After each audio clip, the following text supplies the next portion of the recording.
मालिक जे दरबार में कहिड़ो जवाब ॾींदुसि जेको हिन धरतीअ ते हलण वक़्तु अल्लाह जे दरबार में आॾो बीहण खां डिॼंदो आहे। वलिमन ख़ाफ़ मक़ाम रब्बिही वनहल नफ्स अनिल हवा फ़इन्नल जन्नत हियल मअवा।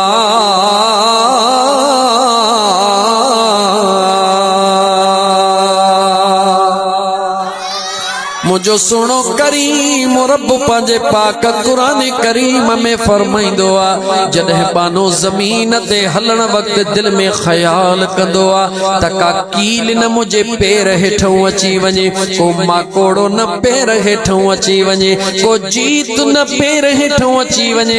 अगर मरी वियो अल्लाह जे सवाल कंदो मां कहिड़ो जवाब ॾींदुसि। अल्लाह जे ज़ात फरमायो जेको ज़मीन ते हलण वक़्तु मां अल्लाह जे साम्हूं बीहण खां डिॼी हलंदो आहे फ़इन्नल जन्नत हियल मअवा। मां रब थी ऐलान थो कयां दुनिया जन्नत जे इंतज़ार में हूंदी आहे पर मुंहिंजी जन्नत उन मुंहिंजे बाने जे इंतज़ार में हूंदी आहे। ज़मीन ते अल्लाह जो खौफ रखी हलंदो कर, खुदा जो खौफ रखी हलंदो कर, कील ऐं माकोड़े खां बि डिॼंदो कर। ओ इंसाननि सां खेॾण वारा, इंसानन जूं दिलियूं दुखाइण वारा, तोखे ख़बर नाहे त हिकिड़ो काबो त मक्के जे अंदर आ जेको हज़रत इब्राहिम ऐं हज़रत इस्माइल ठाहियो आ। इंसान कॾहिं बि हिम्मत न कंदो त उन काबे जे मथां हथ खणे, लेकिन ऐ इंसान तो कॾहिं बि इहो न सोचियो आ त जेको मक्के में काबो आ उहो हज़रत इब्राहिम हज़रत इस्माइल जो ठहियल आ, पर जेको हिन दिल में काबो आ उहो रब्बे ज़ुल जलाल जे कुदरत जे हथर सां ठहियल आहे।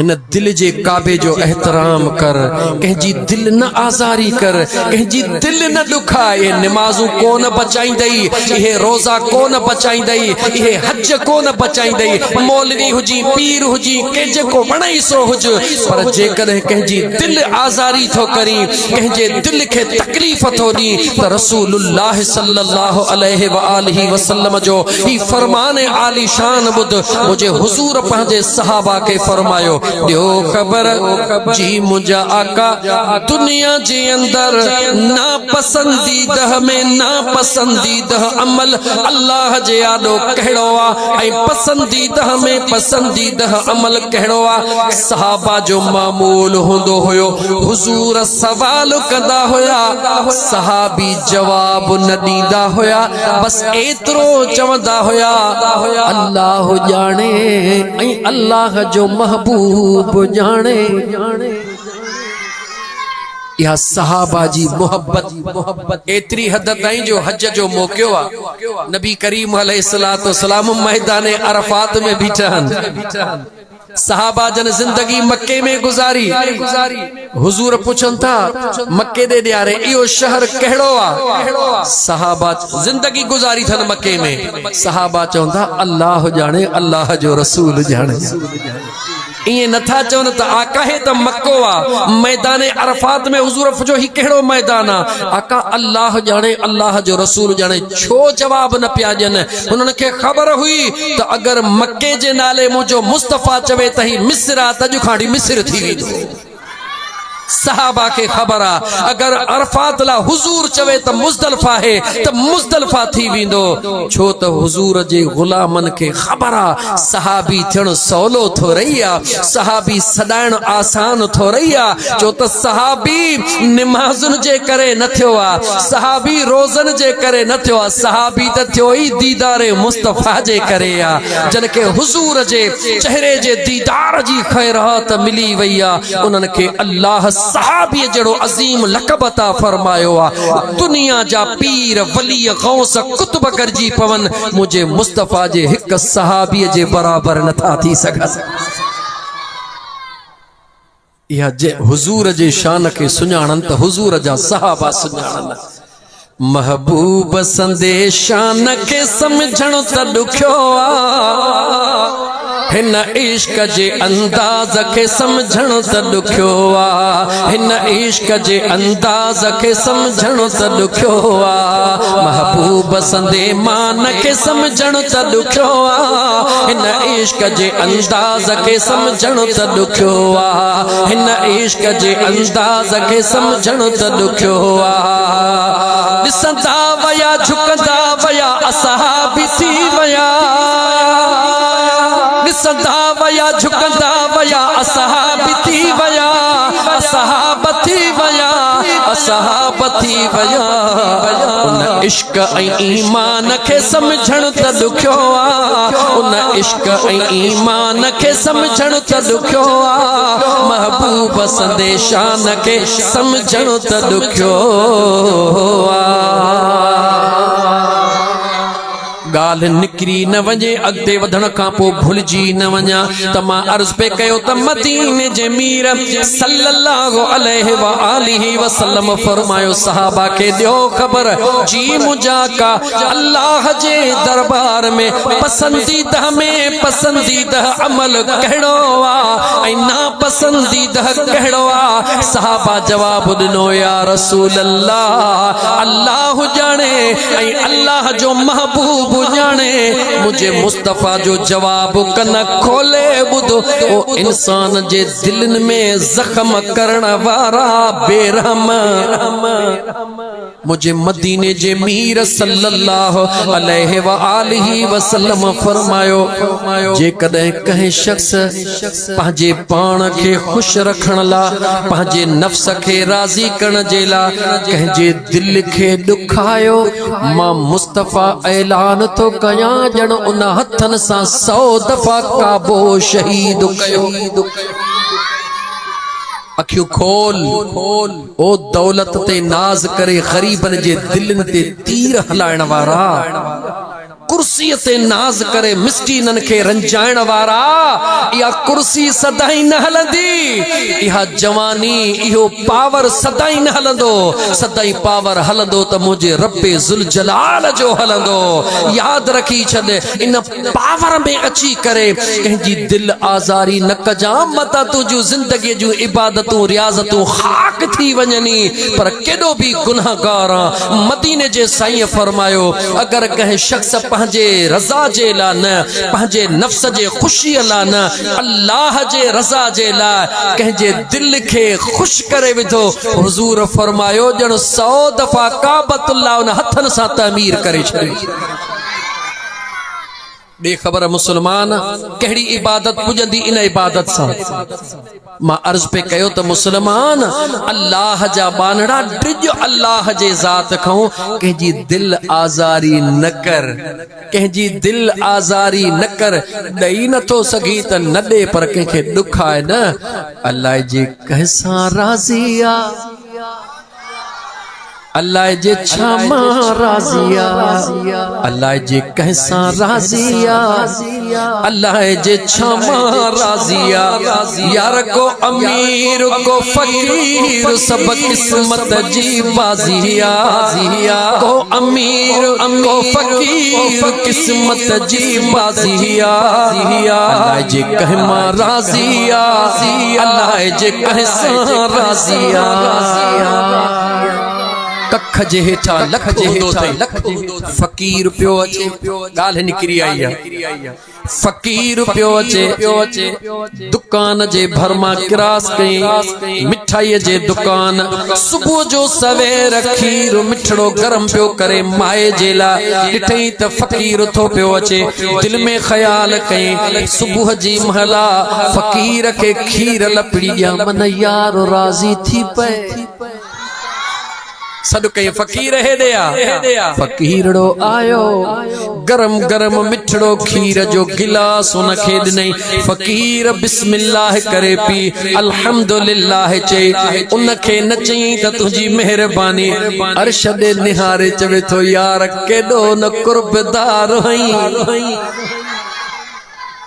केडो न कुर्बदार हई रस्ते वीदन के सडड़े मिठा खीर पियो प्यारी फकीर रवानो थी वयो अगते हलियो अग्या को जोड़ो अची रहियो हुयो नौजवान पांजे घर वारी सा या कहीं भी औरत सा गड अची रहियो अल्लाह जी जात बेहतर थी जाने वो पांजे मौज मस्ती में अची रहा होया फकीर पांजे मौज में वनी रहियो हुयो जदे फकीर लठड़ी हणदो पियो वने अजीब इत्तेफाक अहड़ी जगह ता गुजर थियो जिते पानी जा छंडा होया फकीर लठड़ी हणी जो पियो वने उनमा पानी जा छंडा निकता औरत जे कपड़न खे लगा हमराह नाराज थी वयो हकल ॾेई करे फकीर खे ठका हिते चमाट कढाई फकीर गिटड़े खे खनी करे उन खे नचई त चमाट छो है मथे निहारे जिथो वाह यार तुझी मर्जी केडी मल सडड़ा करे खीर पियो प्यारी केडी मल बेडोहन के गलन में चमाटू पियो हणई वाह यार तुझी मर्जी अञा इए चई थोड़ो अगते हलियो उन औरत जो पैर खिसकी वयो गाटे भर किरी गाटो भई माही मरी वई हमरा वठी दाहू कयो ओड़ो पाड़ो कद थियो जे वारो कयो ने फकीर खे गिले अचो इन फकीर मुझे घरवारी के मारियो फकीर के मानू वठी आया फकीर तो मुझी घरवारी मारिया फकीर चयो असा फकीर मानू बाबा असा जो छा असा दर दर पिनण वारा मानू बाबा मालिक के चयो कि न तो मुझे जाल के या धी XYZ इन औरत के तो मारियो बियो त वो फकीर चयो बाबा माफ कर मुझे में कोई वास्तो ना है जेडी मल हमराह अखियों देखारियो तो मुझे सामो तो अरशद निहारे अल्लाह के चयो देर न थी उन फकीर उन फैसले कंदड़ के जवाब दिनो ओ फैसलो करण वारा ही बेवकूफ गलत थो चवे मुझो मामलो नाहे हे बिन आशिकन जो मामलो होयो इन आशिक महबूब जे कपड़न ते मिट्टी न सठी उन आशिक पाजे यार जे गले ते चमाट न सठी मर्जी मालिकन जी आ न उन मालिक जी मर्जी आ इने करे खुदा जे वास्ते के जी दिल हजारी न कंदो कर के की दिल न दुखाइंदो कर केड़ी खबर आ वो बेवसी थी पुजी न सके अंदर मा का आह कदे साड़े छडी दी उन सड़न खां डिज अगर चाही तो अल्लाह जी रजा त कहे सादड़े गरीब जी खिदमतड़ी कर मता को फकीर हो जे अंदर मा का दुआ करे छे भई जहान अडजी वनी जो त सेवा कर समुंद्र जी अल्लाह जिते जर बगई थो जवाल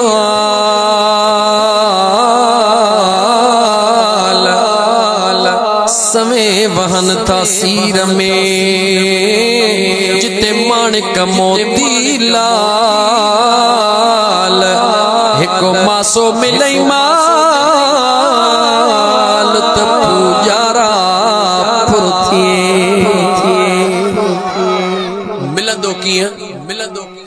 समुद्र जे सतह ते अल्लाह यार मोती की न मिलन बैठो हई समुद्र जे मथो जो मोती पाण ही कोन ईंदा कुछ लोचणो पवंदो यार समुद्र जे सतह ते मोती की न मिलन जन खे सिक मोती जी सुना ओहे कागे पवन गुनन मौजन खां मेहरान जे ओहे माझी की न मुड़न से पिया मज पाताल जे तेरे इश्क नचाया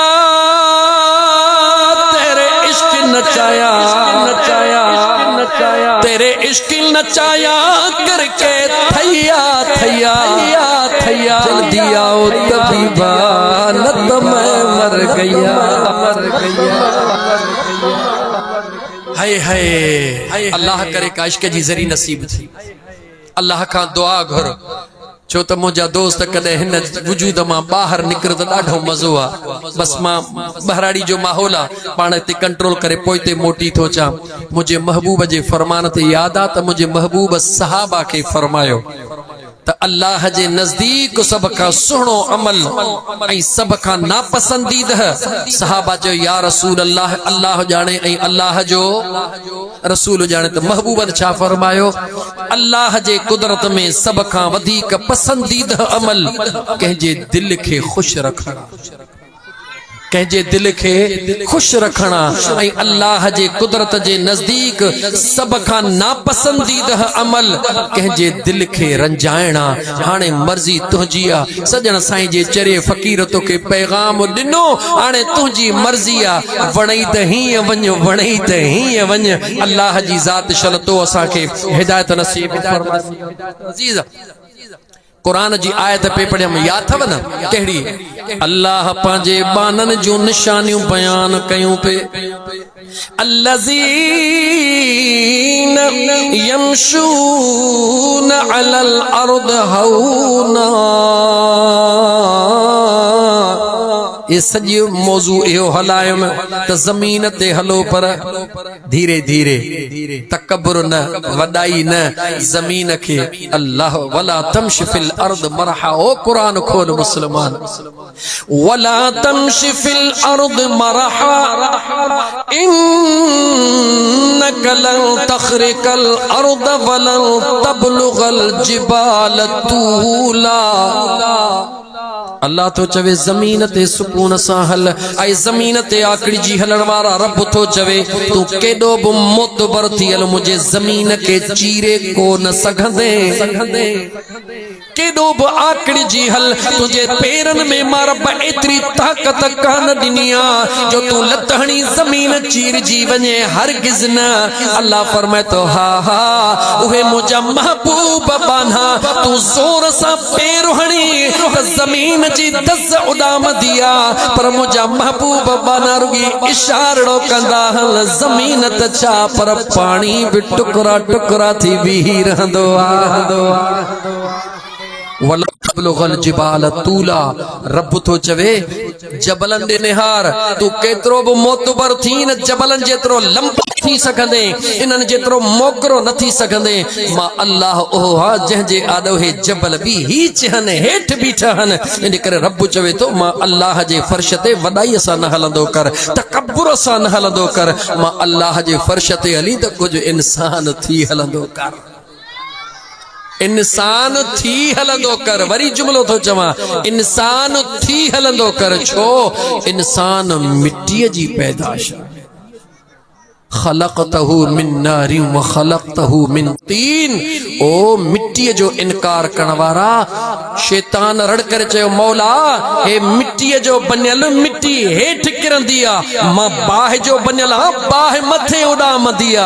अल्लाह जे ज़ात फरमाइस ओ बाह मां बणजी फख्र करण वारा फख्रुज मिनहा फइन्नक रजीम व इन अलैका लअनत इला यौमिद्दीन। अल्लाह फरमायो ओ पंहिंजे तखलीक ते फख्र करण वारा निकरी वञ मां अल्लाह जे दरबार मां। तोखे कहिड़ी ख़बर त हिन आदम में मां रब कहिड़ो राज रखियो आ।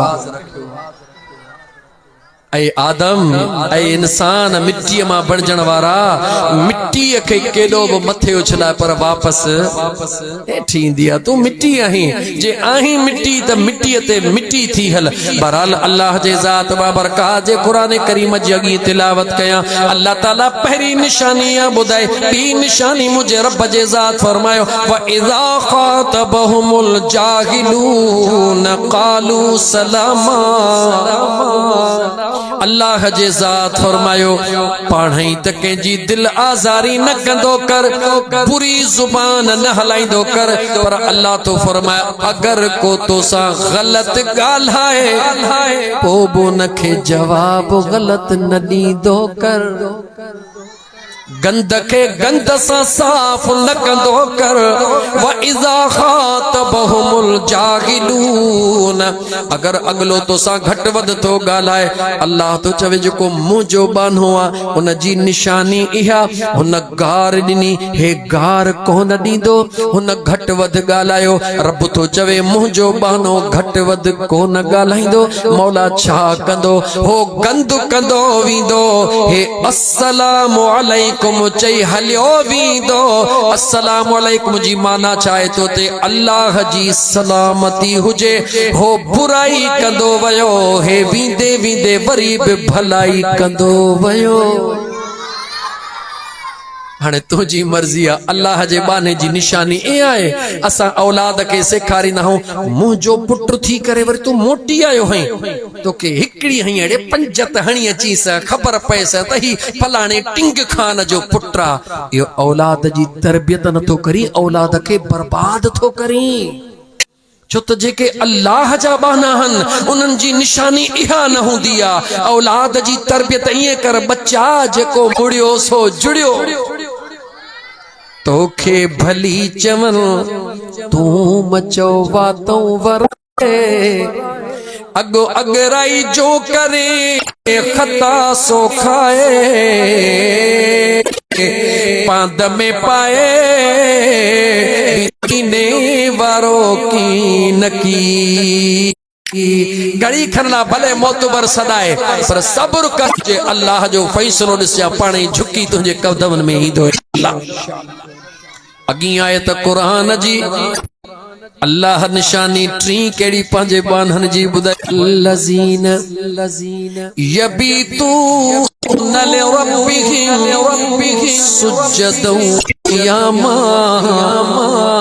भले मुल्लो मुल्लो कर भले चवंदो कर त मुल्लो आ मुल्लो आ मुल्लो मुल्लो आ। निकाह ते भी ओहो कम चई ज़ाल करे मौलवी ॾेई तू चवी मुल्लो आ। कदे मरी त तोखे सुणो गंदमो साफ हीरो बनाइण वारो चवी त मुल्लो आ। जेको तोखे नचाए नचाए ईमान खसे वञे उहो तुंहिंजो या भले बनाए। असांखे कोई एतराज कोन्हे लेकिन बुद्धि छदे याद रखी छदे अल्लाह ज़ात बाबरकात कुरान करीम में फरमायो